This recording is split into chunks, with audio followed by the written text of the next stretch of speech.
السلام علیکم ورحمۃ اللہ وبرکاتہ۔ عمدۃ الاحکام کتاب الصلاۃ باب القراءۃ فی الصلاۃ حدیث نمبر 107 ہے۔ عن البراء بن عازب رضی اللہ عنہ قال کان رسول اللہ صلی اللہ علیہ وسلم فی سفر فصلی العشاء الآخرۃ فقرأ فی احدى الرکعتین بالتین والزیتون فما سمعت احدا احسن صوتا منہ او قراءۃ۔ سیدنا براء بن عازب رضی اللہ تعالیٰ عنہ کی حدیث ہے، انہوں نے کہا کہ نبی مکرم صلی اللہ علیہ وسلم نے کسی سفر میں نماز عشاء پڑھائی۔ عشاء آخرہ نماز مغرب کے مقابلے میں ہے، تو آپ نے 2 رکعتوں میں سے ایک رکعت میں والتین والزیتون یہ صورت پڑھی۔ پس میں نے کسی ایک کو بھی آپ سے اچھی آواز والا یا آپ سے اچھی قرات والا آج تک نہیں سنا۔ یہ حدیث صحیح البخاری کتاب الاذان باب القراءۃ فی العشاء حدیث نمبر 769، صحیح مسلم کتاب الصلاۃ باب القراءۃ فی العشاء حدیث نمبر 464 ہے۔ کان فی سفر، یہاں سفر یہ عام ہے، خاص اس سے کوئی سفر مراد نہیں ہے۔ تو نبی مکرم صلی اللہ علیہ وسلم سفر کے اندر صلاۃ العشاء جب ادا کرواتے تو قصار مفصل صورتیں پڑھتے تھے۔ حالانکہ صلاۃ العشاء اس میں طوال مفصل صورتوں کو پڑھنا، لمبی صورتوں کو پڑھنا یہ افضل ہے۔ عشاء آخرہ متأخرہ یہ صلاۃ المغرب سے احتراز کے لیے ہے، کیونکہ صلاۃ المغرب کو عشاء اولیٰ کہا جاتا ہے۔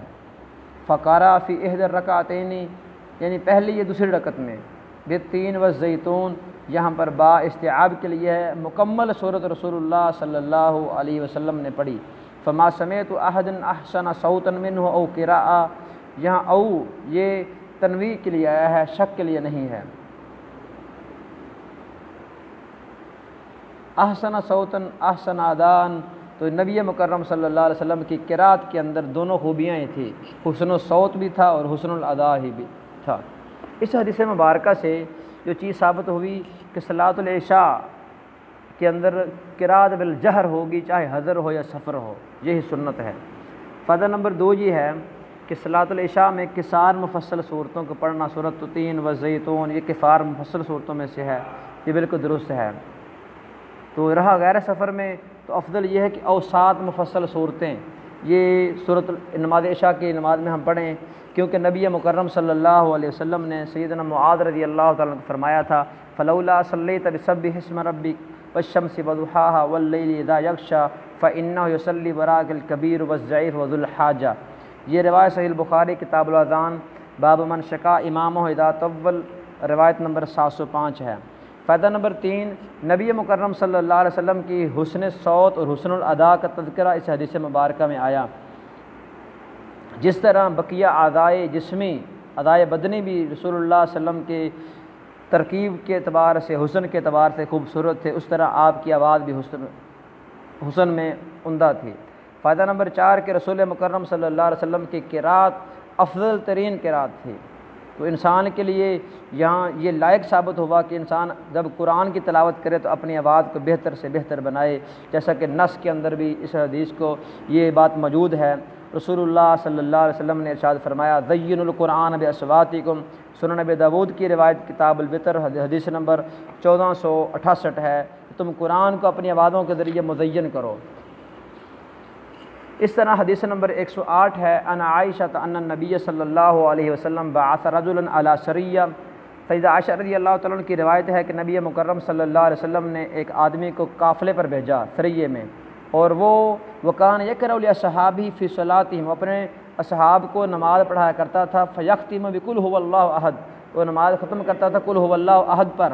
فلما رجعوا ذکروا ذلک للنبی، جب واپس آئے تو انہوں نے ذکر کیا اس بات کا نبی صلی اللہ علیہ وسلم کے لیے، فقال تو آپ نے فرمایا سلوہ لأی شیء یصنع ذلک، تم اس سے پوچھو کہ وہ یہ کام کیوں کرتا رہا۔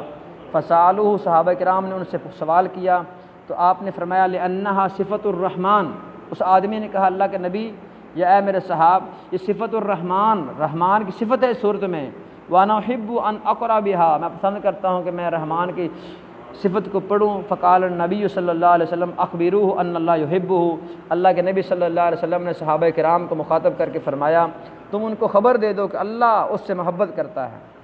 یہ روایت صحیح البخاری کتاب التوحید باب ما جاء فی دعاء النبی امۃ الی توحید اللہ حدیث نمبر 7375، صحیح مسلم کتاب الصلاۃ للمسافرین وقصرها باب فضل قراءۃ قل هو اللہ احد حدیث نمبر 813 ہے۔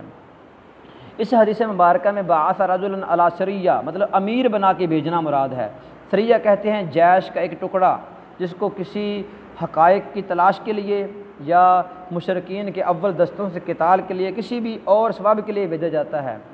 یہ جیش تو نہیں ہوتا لیکن جیش کا ایک ٹکڑا ہوتا ہے۔ وہ کان یقرأ لأصحابہ یعنی وہ امام جب لوگوں کو نماز پڑھاتا تھا فیختم بقل هو اللہ احد یعنی اپنی قرات کا اختتام قل هو اللہ احد پر کرتا تھا، یہ رکعت اولا ہو یا رکعت ثانیہ ہو، دونوں کے اندر ہی یہ احتمال موجود ہے۔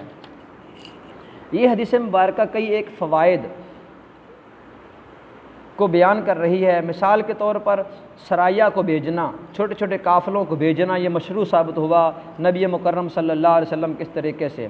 فائدہ نمبر 2 یہ ہے کہ قوم کا امیر ہی ان کا امام ہو، یہی سنت سے ہے، یہی سلف سے چلا آ رہا ہے کہ وہ لوگوں کی نماز خمسہ، نماز عید، نماز جمعہ، جس طرح خلفاء تھے سیدنا ابو بکر رضی اللہ تعالیٰ عنہ لوگوں کو 5 نمازیں بھی پڑھاتے تھے، نماز جمعہ بھی، نماز عید بھی، پھر سیدنا عمر رضی اللہ تعالیٰ عنہ، پھر سیدنا عثمان رضی اللہ تعالیٰ عنہ۔